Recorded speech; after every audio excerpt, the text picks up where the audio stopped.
Guardate in alto. No, ancora più su. Oltre i tetti di coppi rossi che sanguinano al tramonto fiorentino, oltre le torri merlate delle famiglie che si scannano per un palmo di potere. Alzate lo sguardo verso il vuoto che graffia il cielo. Lì, dove le nuvole sembrano impigliarsi in un'assenza mostruosa.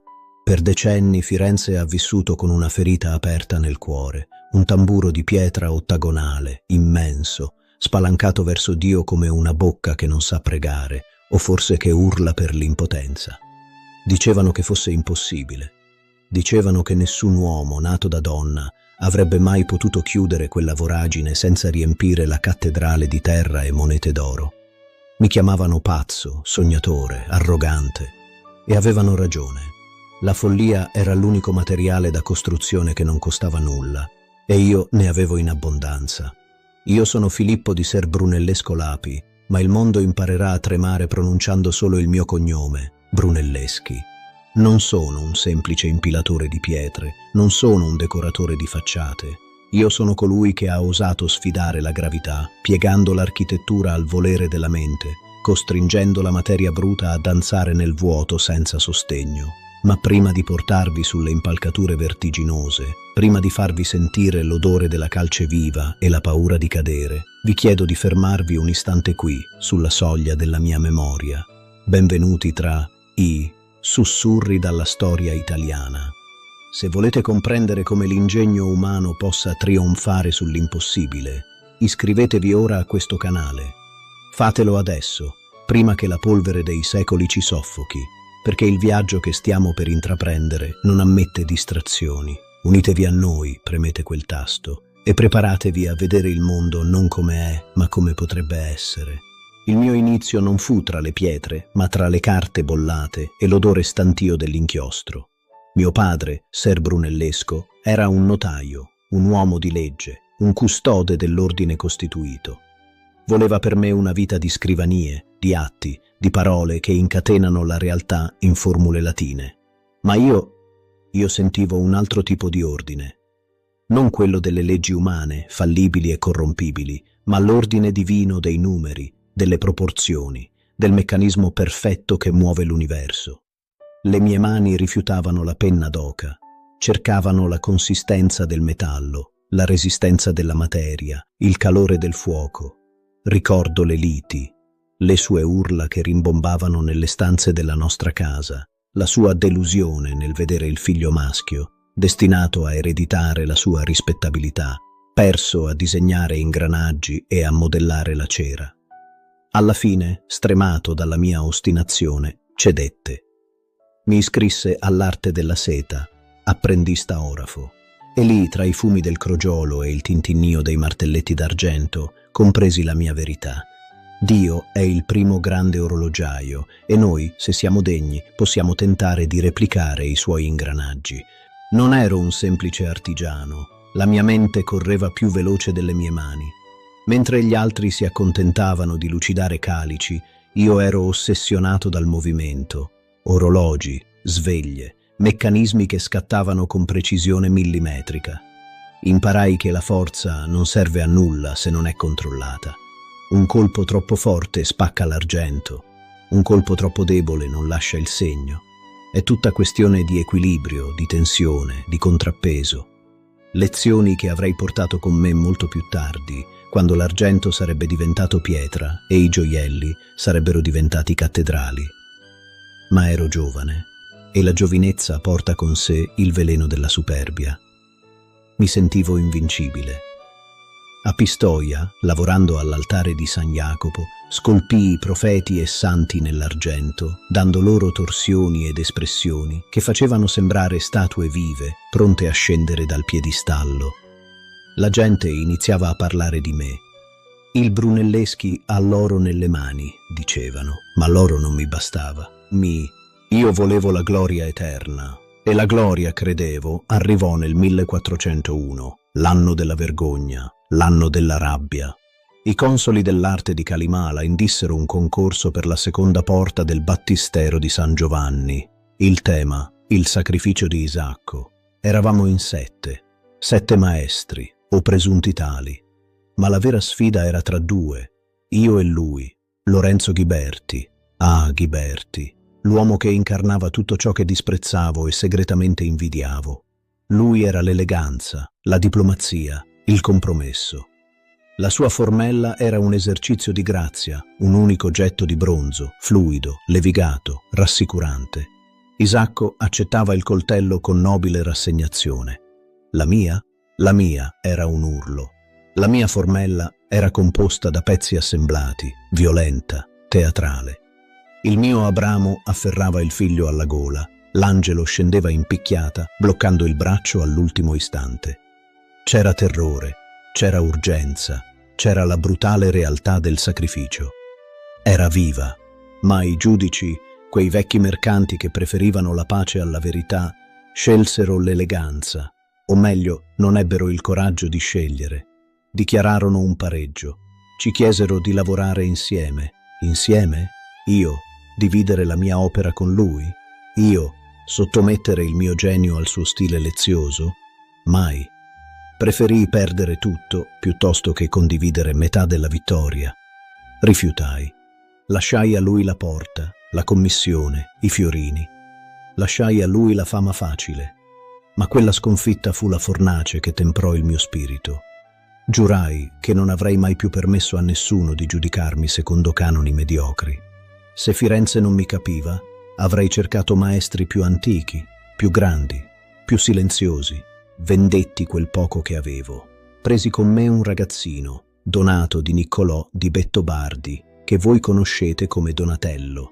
Un'anima affine, grezza, onesta, innamorata della pietra quanto io lo ero della struttura. Partimmo per Roma. Non la Roma dei papi, corrotta e sfarzosa, ma la Roma dei ruderi, la Roma morta che giaceva sepolta sotto metri di terra e sterco di capra. Per anni fummo come spettri tra le rovine. La gente ci chiamava quelli del tesoro, convinti che scavassimo alla ricerca di monete d'oro o gemme antiche. Sciocchi, cercavamo un tesoro ben più prezioso, la conoscenza. Io non guardavo le statue, lasciavo quelle a Donatello. Io guardavo i muri, io guardavo le volte. Io mi calavo nei sotterranei umidi del Pantheon, misuravo ogni mattone, ogni arco, ogni colonna. Come avevano fatto? Come avevano osato i romani coprire spazi così vasti senza che il cielo crollasse loro addosso? Il Pantheon, quella cupola immensa, gettata in calcestruzzo, che stava lì da secoli, indifferente al tempo, con quel suo occhio aperto verso l'infinito. Passavo giorni interi a fissarla, a disegnarla, a calcolare il peso, la spinta, il modo in cui i cassettoni alleggerivano la massa salendo verso l'alto. Lì, nel silenzio polveroso dell'urbe, capii che l'architettura non era decorazione. Era matematica fatta materia, era una guerra contro la natura, vinta con l'astuzia. Mi ammalai, soffrii la fame, dormii sulla nuda terra, ma la mia mente si espandeva. Imparai a leggere le pietre come un libro. Vidi come gli antichi usavano la spina di pesce per legare i mattoni, come incatenavano le strutture per contenere le spinte laterali. Non erano segreti magici, era logica pura, dimenticata da un mondo che si era impigrito. Mentre i capomastri gotici si affannavano con archi rampanti e contrafforti esterni, come stampelle per edifici storpi che non sapevano stare in piedi da soli, io riscoprivo la dignità della forma chiusa, perfetta, autosufficiente. Roma mi entrò nel sangue. La sua grandezza divenne il mio metro di giudizio. Quando tornavo col pensiero a Firenze, a quel buco enorme sopra Santa Maria del Fiore, non vedevo più un'impossibilità, vedevo un problema. E ogni problema ha una soluzione, se si ha il coraggio di cercarla dove nessuno ha mai guardato. Il mio esilio volontario durò anni in cui il mio carattere si indurì come il travertino. Divenni scontroso, taciturno, diffidente. La solitudine è il prezzo che paga chi vede ciò che gli altri ignorano. Quando decisi di tornare, non ero più l'orafo deluso dalla sconfitta. Ero un uomo nuovo, armato di una conoscenza antica e terribile. Firenze mi aspettava. Il cantiere della cattedrale era fermo, paralizzato dalla sua stessa ambizione. I capomastri si grattavano la testa proponendo soluzioni ridicole. pilastri centrali per reggere la cupola, montagne di terra mescolata a monete per invogliare il popolo a spalare via tutto a fine lavori. Follie, deliri di uomini piccoli di fronte a un'opera titanica. Io camminavo per le strade della mia città e sentivo gli sguardi addosso. È tornato lo stravagante, sussurravano. È tornato quello che scava nelle tombe romane. Lasciavo che parlassero. Dentro di me ridevo, perché io avevo visto il Pantheon, io avevo misurato la Basilica di Massenzio. Io sapevo che si poteva costruire senza armatura, senza quella foresta di legno che avrebbe prosciugato le foreste del Casentino e che nessun carpentiere avrebbe saputo erigere a quelle altezze. Io avevo il segreto, ma non lo avrei regalato. Questa volta non ci sarebbe stato nessun pareggio. Questa volta avrebbero dovuto pregarmi. La mia mente era un vulcano in eruzione, ma il mio volto era una maschera di pietra. Iniziai a frequentare l'Opera del Duomo, ascoltando in silenzio le loro discussioni sterili. Vedevo la paura nei loro occhi, la paura del fallimento, la paura che quella cattedrale rimanesse scoperchiata per sempre, monumento alla vanità fiorentina. E poi c'era lui, ancora lui, Ghiberti, ricco, potente, venerato per le sue porte, ma ignorante come una capra in fatto di statica e costruzione. Si aggirava tra i progetti dispensando consigli vacui, cercando di mantenere il suo primato artistico. Ma costruire una porta di bronzo è un conto. Voltare una cupola di 40 metri di diametro a 100 metri da terra è un altro. Lì non serve la grazia, serve la potenza, serve l'ingegno che sfida Dio. Sentivo crescere dentro di me un'energia viscerale, un bisogno fisico di mettere le mani su quel cantiere. Non era solo ambizione, era destino, ero nato per quello. Ogni ingranaggio d'orologio che avevo limato, ogni statua d'argento che avevo sbalzato, ogni mattone romano che avevo misurato, tutto convergeva in quel punto preciso dello spazio e del tempo. Il vuoto sopra l'altare mi chiamava. Filippo, sussurrava il vento tra le impalcature abbandonate. Riempimi. E io rispondevo nel silenzio della mia anima, ti dominerò. Ma la strada per la cupola era lastricata di trappole politiche, di burocrazia, di invidie meschine. Sapevo che avrei dovuto combattere non solo contro la gravità, ma contro la stupidità umana. E la seconda è spesso una forza molto più difficile da vincere. Preparai il mio piano non come un architetto, ma come un generale che prepara un assedio. Avrei usato l'astuzia, il sotterfugio, la retorica e, se necessario, la follia simulata. Perché a Firenze, città di mercanti e banchieri, nessuno ti regala nulla. Devi prendertelo.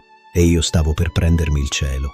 Quella mattina del 1418, l'aria nella sala dell'arte della lana era viziata, densa di odori di panni umidi e di giudizio. I consoli mi guardavano dall'alto dei loro scranni intagliati come se fossi un giullare capitato per sbaglio in una cattedrale. Un pazzo, sussurravano. Lo leggevo nel movimento delle loro labbra sottili, abituate a contare fiorini e non a sognare l'impossibile. Loro volevano chiudere quel buco enorme che feriva il profilo di Firenze da decenni, ma volevano farlo con le regole di ieri, con le certezze del gotico, con impalcature che avrebbero svuotato le foreste del Casentino e riempito le casse di chi vendeva legname. Io offrivo loro il vuoto, offrivo una cupola che si sosteneva da sola, cerchio dopo cerchio, mattone dopo mattone, senza armature, senza centine, sfidando Dio e la fisica. Quando proposi di voltare la cupola senza armatura, scoppiarono a ridere. Fu una risata grassa, offensiva, che rimbalzò contro gli affreschi e mi colpì in pieno petto. Mi diedero del folle. Mi dissero che le mie idee erano farneticazioni di un uomo che aveva respirato troppa polvere tra le rovine di Roma. Ma loro non avevano visto ciò che avevo visto io. Non avevano passato anni a scorticarsi le mani tra le erbacce del Pantheon, a misurare ogni singola pietra, a capire come gli antichi avessero domato il peso.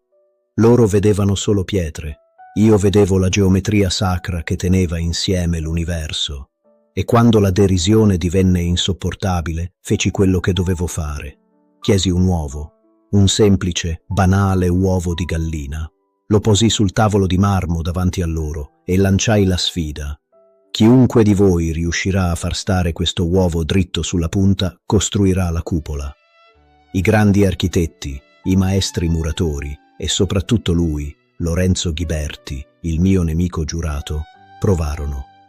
Ghiberti, con le sue mani delicate da orafo, sudava freddo, girava l'uovo, cercava un equilibrio che non esisteva. Fallirono tutti. Allora presi l'uovo e con un colpo secco ne frantumai la base sul marmo. L'uovo restò in piedi. Così avremmo saputo farlo anche noi, gridarono indignati. E io, con la calma di chi sa di avere già vinto, risposi: avreste saputo costruire anche la cupola se vi avessi mostrato il mio modello. In quel momento il silenzio che calò nella sala valeva più di 1000 contratti. Eppure la vittoria non fu pulita. Firenze è una madre crudele che non si fida mai del tutto dei suoi figli migliori. Mi affidarono l'incarico, sì, ma mi affiancarono proprio lui, Ghiberti, lo stesso uomo che mi aveva battuto anni prima per la porta del battistero. Dovevamo essere provveditori alla pari. Una bestemmia. Mettere un'aquila e una talpa a disegnare il cielo. Ghiberti intascava il mio stesso stipendio, 36 fiorini d'oro l'anno, ma non sapeva distinguere un argano da un verricello. Lui era uomo di stile, di grazia, di superficie. Io ero uomo di struttura, di midollo, di forza bruta. Ogni giorno sul cantiere era una guerra fredda. Lui passeggiava con le sue vesti pulite, annuendo gravemente mentre io sputavo sangue e polvere, calcolando le curvature, urlando contro i capomastri che volevano fare di testa loro. La sua incompetenza era un peso morto che minacciava di trascinare giù tutto il progetto ancor prima che la cupola iniziasse a curvarsi verso l'interno. Dovevo sbarazzarmene, non con il veleno, che è l'arma dei codardi, ma con l'evidenza. Attesi il momento critico. L'opera era arrivata a un punto in cui la teoria doveva farsi pietra, dove bisognava gettare le catene di macigno e quercia che avrebbero cinto i fianchi della cupola come una cintura di castità, impedendole di spanciarsi verso l'esterno. Era un lavoro di ingegneria pura, sporco e pericoloso. Una mattina mi bendai la testa, mi strofinai gli occhi fino a farli lacrimare e mi misi a letto gemendo come un moribondo. Ho un fuoco nel fianco che mi consuma, dissi ai messi dell'Opera del Duomo che vennero a cercarmi. Non posso alzarmi, ma non temete, c'è Lorenzo. Lui è bravo quanto me, riceve la mia stessa paga. Lasciate che sia lui a dirigere i lavori. Rimasi a letto per settimane, ascoltando i rapporti che mi arrivavano dai miei fedelissimi. Il cantiere era nel caos. Ghiberti dava ordini contraddittori, i muri salivano storti, le catene non venivano serrate. La confusione regnava sovrana e la paura iniziò a serpeggiare tra i consoli. Quando finalmente tornai, miracolosamente guarito, il disastro era sotto gli occhi di tutti. Ghiberti fu umiliato, relegato a un ruolo marginale e io presi il comando assoluto. Da quel giorno la cupola fu solo mia, ma scacciare un rivale era nulla in confronto a scacciare la gravità. Avevo ideato una struttura a doppia calotta, una interna spessa e robusta per reggere il peso e una esterna, più leggera e bella, per proteggere la prima e gonfiare il profilo della città. Tra le due, un'intercapedine, un vuoto dove un uomo poteva camminare, un labirinto di scale e passaggi segreti che solo io conoscevo davvero. Il problema era come sollevare tonnellate di pietra, mattoni e marmo a 50, 60, 80 metri d'altezza. Le macchine esistenti erano giocattoli, dovevo inventare mostri meccanici. Disegnai un argano reversibile, mosso da buoi che giravano in tondo a terra. Non c'era bisogno di sganciare gli animali per far scendere la fune, bastava cambiare l'ingranaggio. Era una danza di ruote dentate, di canapi grossi come braccia, di pesi che volavano in cielo come piume. I buoi, poveri animali, giravano fino allo sfinimento, e io li guardavo con rispetto e pietà, perché erano gli unici, oltre a me, a capire la fatica immensa di quell'impresa. E poi c'erano gli uomini, muratori, scalpellini, manovali, gente dura, abituata a guardare la morte in faccia su ponteggi che scricchiolavano al vento.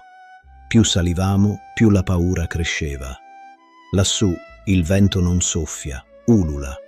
Ti strappa i vestiti, ti entra nelle ossa, cerca di buttarti giù. Guardare in basso significava vedere Firenze ridotta a un formicaio e molti si bloccavano, paralizzati dal terrore, per non farli scendere a pranzo, perdendo ore preziose e rischiando che non avessero il coraggio di risalire. Aprii una cucina lassù, tra le nuvole. Si mangiava zuppa e vino annacquato a 70 metri da terra, con il cielo come soffitto. Ma l'avidità umana non ha vertigini. I maestri muratori, consapevoli di essere insostituibili, provarono a ricattarmi. Organizzarono uno sciopero, chiedendo paghe più alte. Credevano di avermi in pugno, si sbagliavano. Io non tratto con chi crede di poter fermare la storia per qualche soldo in più. Li licenziai tutti, in tronco. Il cantiere si fermò. Il silenzio fu assordante. Loro ridevano nelle taverne, convinti che sarei andato a pregarli in ginocchio. Invece chiamai manovali dalla Lombardia, gente che non aveva mai visto una cupola, ma che aveva fame e mani forti.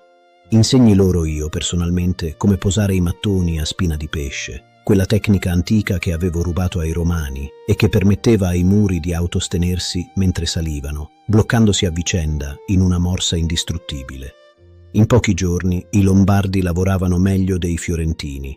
I vecchi muratori, umiliati e senza paga, tornarono a capo chino, implorando di essere riassunti.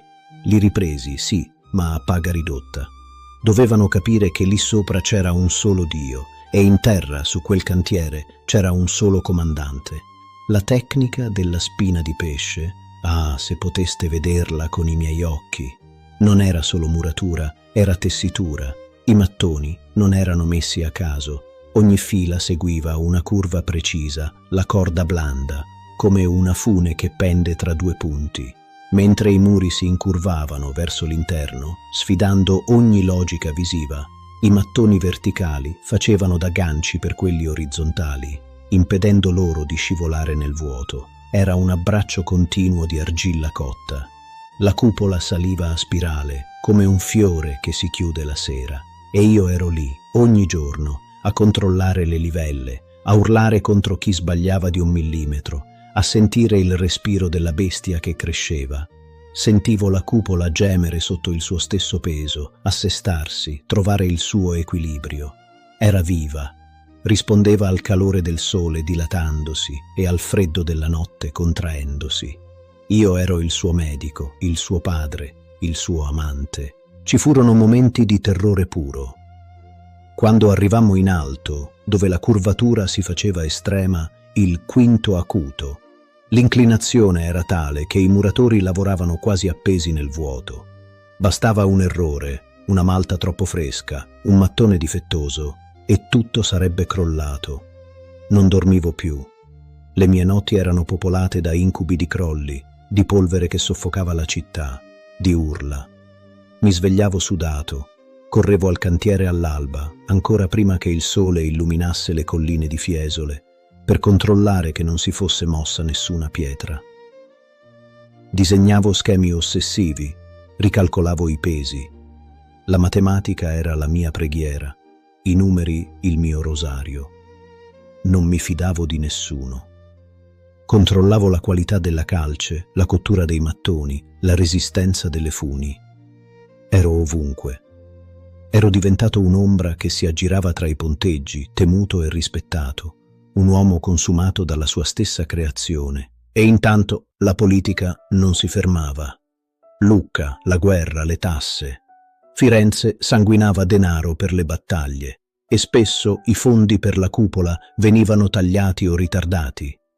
Dovevo combattere con i tesorieri dell'opera, minacciare di andarmene, usare la mia retorica tagliente per strappare ogni singolo fiorino necessario a comprare il marmo o il piombo.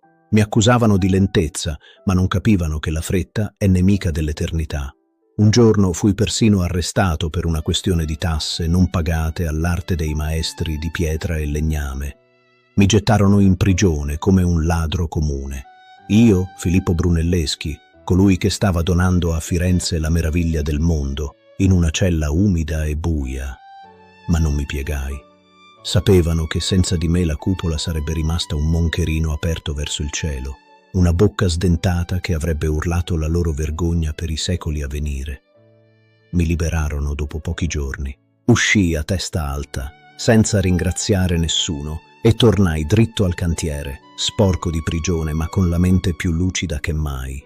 Gli anni passavano, la mia barba diventava bianca, la mia schiena si incurvava, ma la cupola saliva. 16 anni, 16 lunghi anni per chiudere quel cerchio magico. E man mano che il buco in alto si restringeva, la luce all'interno della cattedrale cambiava. Diventava un'ombra sacra, un ventre materno. Quando arrivammo all'anello di chiusura, il serraglio su cui avrebbe poi poggiato la lanterna, l'emozione fu così forte che quasi mi mancò il respiro. Eravamo sospesi a 90 metri da terra, su una piattaforma di legno che oscillava al vento. Sotto di noi il vuoto assoluto, sopra di noi solo Dio. Posammo l'ultima pietra dell'anello il 1° di agosto del 1436. Non ci furono fanfare lassù, solo il rumore del vento e il respiro affannoso degli uomini. Guardai giù, verso la piazza minuscola, verso le persone che sembravano insetti, e sentii una vertigine che non era paura, ma onnipotenza. Avevo vinto. Avevo sconfitto la gravità, avevo sconfitto Ghiberti, avevo sconfitto l'incredulità di una città intera, ma la cupola non era finita. Mancava la lanterna, il gioiello sulla corona, il tappo di marmo bianco che avrebbe bloccato tutte le forze, spingendole verso il basso e stabilizzando definitivamente la struttura. E ancora una volta dovetti combattere. Un nuovo concorso. Di nuovo Ghiberti. Di nuovo gli altri architetti invidiosi che presentavano i loro modellini ridicoli. Non ne avevano avuto abbastanza? Non avevano capito che la cupola era un organismo unico e che solo chi l'aveva concepita poteva completarla.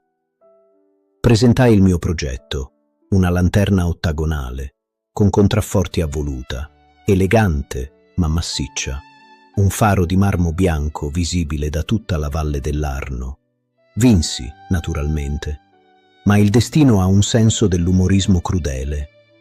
Mentre posavano le prime pietre della lanterna, sentivo le forze abbandonarmi. Il mio corpo, che aveva retto a stress inumani, cominciava a cedere. Le gambe mi dolevano, il fiato era corto, salire le impalcature diventava un calvario, eppure non smisi mai di guardare in alto. Anche quando non potevo più salire lassù ogni giorno, mi facevo portare sulla piazza o sulle colline vicine. La guardavo cambiare colore con le ore del giorno, rosa all'alba, ocra a mezzogiorno, viola al tramonto. Non era più un mucchio di mattoni, era diventata parte del paesaggio, come le montagne, come il fiume. Avevo cambiato l'orizzonte. Avevo dimostrato che l'uomo, con la sola forza dell'intelletto, può eguagliare la creazione. Non avevo usato la magia, non avevo fatto patti col demonio, come qualcuno ancora mormorava. Avevo usato la ragione. Avevo riscoperto le leggi dimenticate degli antichi e le avevo applicate con l'audacia dei moderni. Ricordo una sera, poco prima della fine. Ero solo nella navata della cattedrale, ormai quasi completata. Alzai gli occhi verso l'interno della cupola. L'oscurità lassù era immensa, terrificante e bellissima. Sentii il peso di quelle tonnellate di materiale sopra la mia testa, ma non provai paura. Sapevo esattamente come ogni mattone premeva sull'altro, come le forze si scaricavano a terra, come l'abbraccio delle catene di ferro e pietra teneva tutto insieme. Era un equilibrio perfetto, una sinfonia di tensioni che cantava in silenzio. E in quel silenzio sentii finalmente la voce di Firenze che non rideva più. Firenze ora mi guardava con timore reverenziale. Non ero più Pippo il pazzo.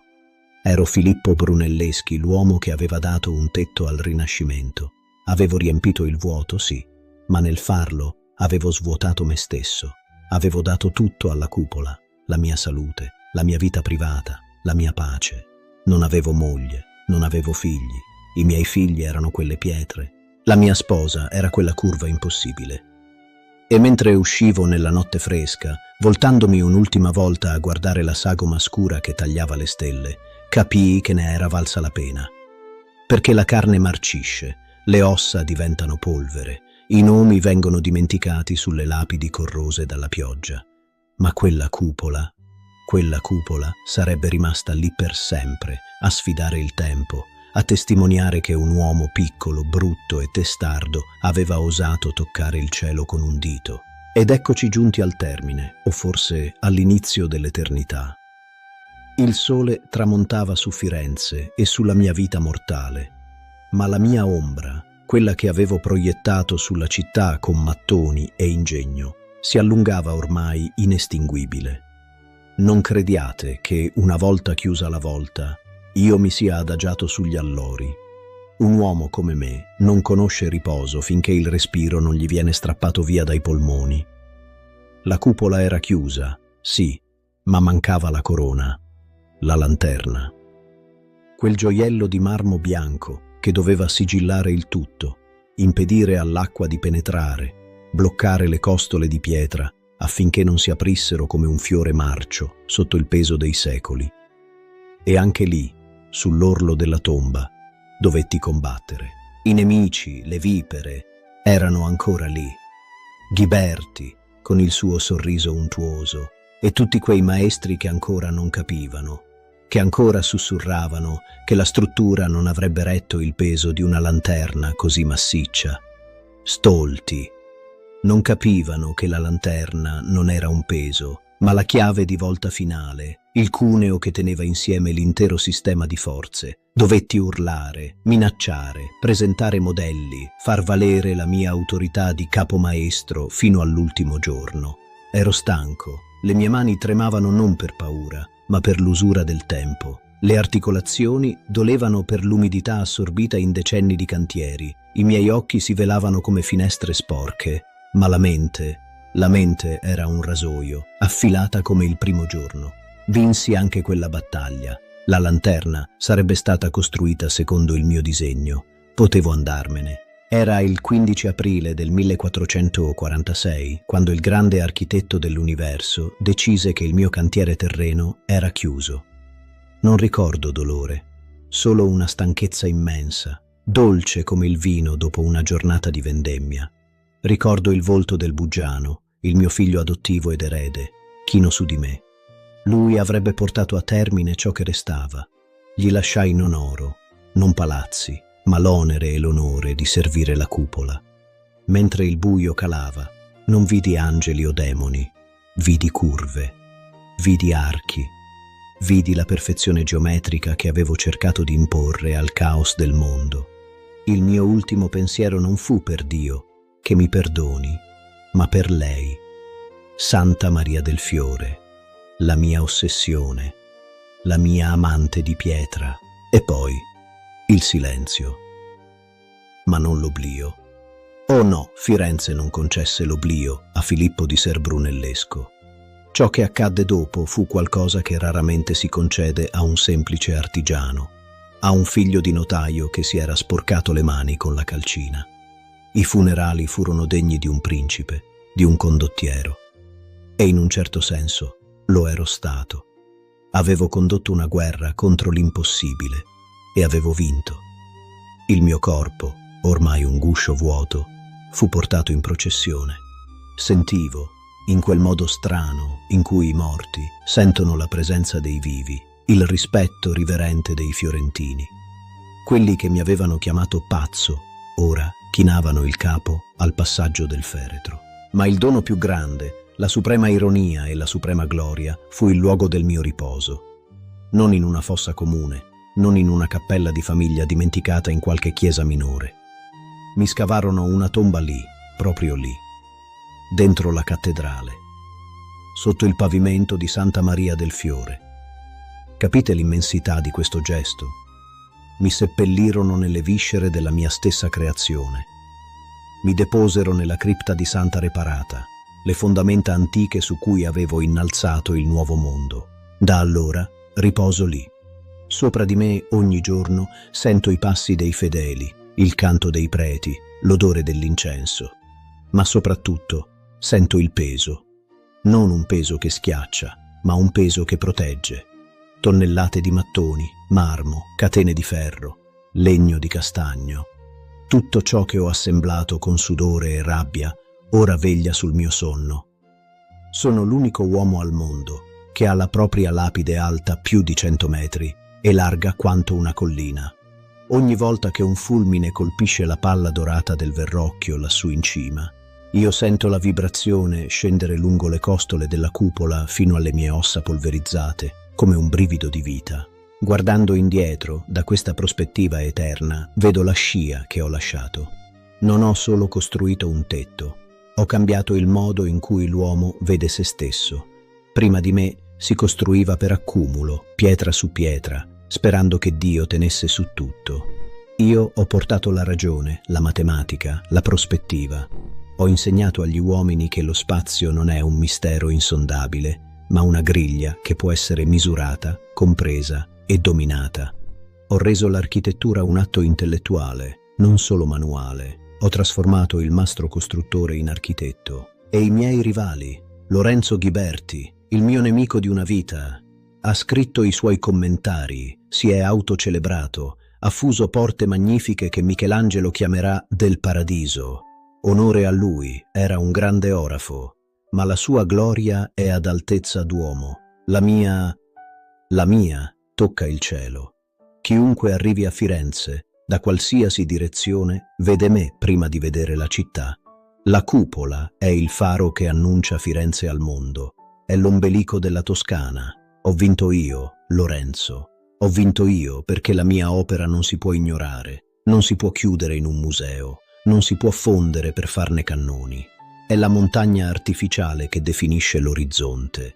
Si dice che anni dopo il giovane Michelangelo, accingendosi a progettare la cupola di San Pietro a Roma, si voltò verso Firenze e disse, parlando della mia cupola: «Vado a Roma a far la sua sorella, più grande sì, ma non più bella. Sentite, il titano, il divino Michelangelo, ha dovuto chinare la testa di fronte al piccolo, brutto, irascibile Pippo.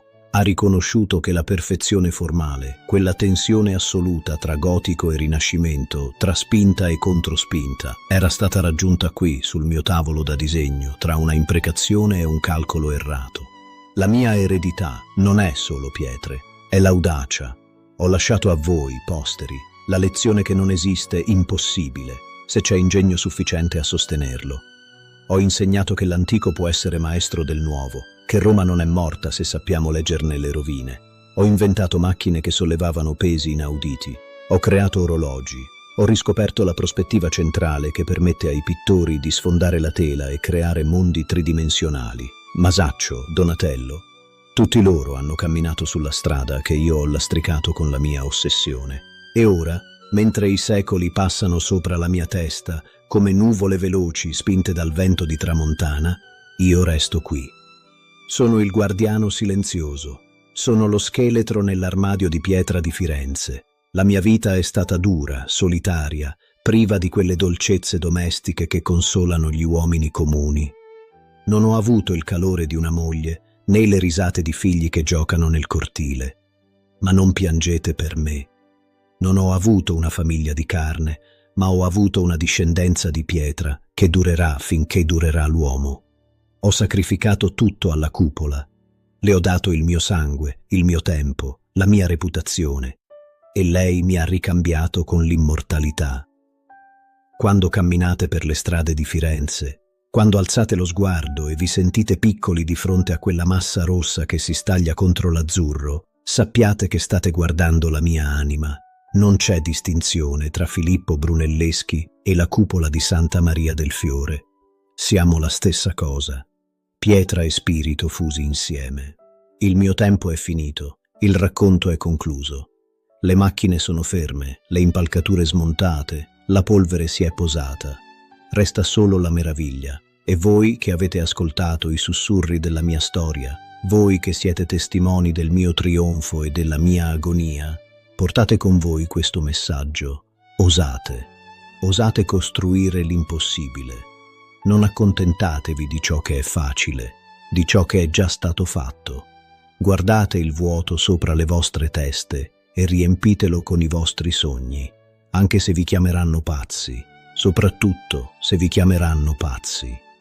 Ora il buio della cripta mi accoglie di nuovo, ma non è un buio freddo. È il riposo del guerriero. È la pace dell'architetto che sa che il suo lavoro è ben fatto. Ditemi, voi che ancora camminate alla luce del sole, voi che avete il privilegio di scegliere quali storie ascoltare, quale altra anima inquieta volete che venga risvegliata da questi sussurri? Quale altro gigante della nostra storia volete che vi racconti la sua verità nuda e crudele? Scrivetelo qui sotto, nei commenti.